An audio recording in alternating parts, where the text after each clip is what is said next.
promise to reduce numbers of foreign migrants. Proposals before Parliament will cut access to free healthcare and housing for people who can't prove they have a right to stay in Britain. But opponents of the scheme say it may put lives at risk. Lawrence Lee reports. For nearly 70 years, access to healthcare for everyone has been one of the things Britain has been most proud of. Yet it's becoming increasingly difficult for some migrants to get medical support.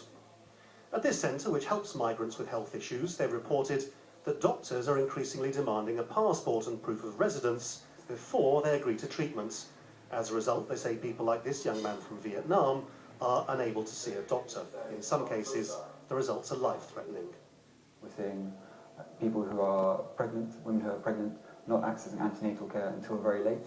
There's even been a case recently of a woman who gave birth by herself on the bathroom floor of a hotel, which is obviously extremely concerning, putting the mother and the baby's health at great risk.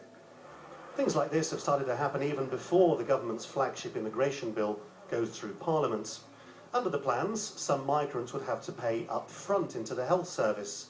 More dramatically, the same legislation would deport people convicted of a crime before they have the right to appeal, so they can't put down roots and then claim they have the right to stay. The current government had promised from the start that it would cut net migration levels to the tens of thousands, and clearly you can't do that without trying things that have never really been attempted before. Of course, many people say it's not very liberal, that migrants are actually a boon rather than a burden to the economy. But the government says simply that it's not fair on taxpayers to keep supporting people who don't have the right to be here. These things, says the government, are both fair and echo a widespread public mood.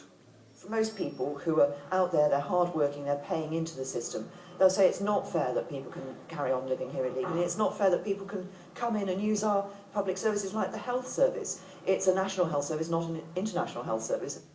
Yet some activists say the aim is to destroy universal rights that have been accepted since the 1940s. The government's trying to break a consensus around entitlements for all, regardless of status in the UK.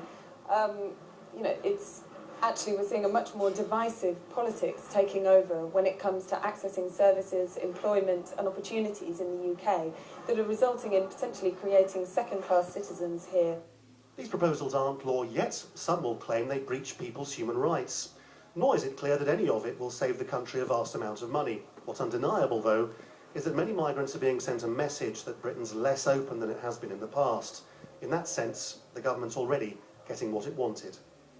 Lawrence Lee, Al Jazeera, London. Egypt has criticised the US decision to suspend hundreds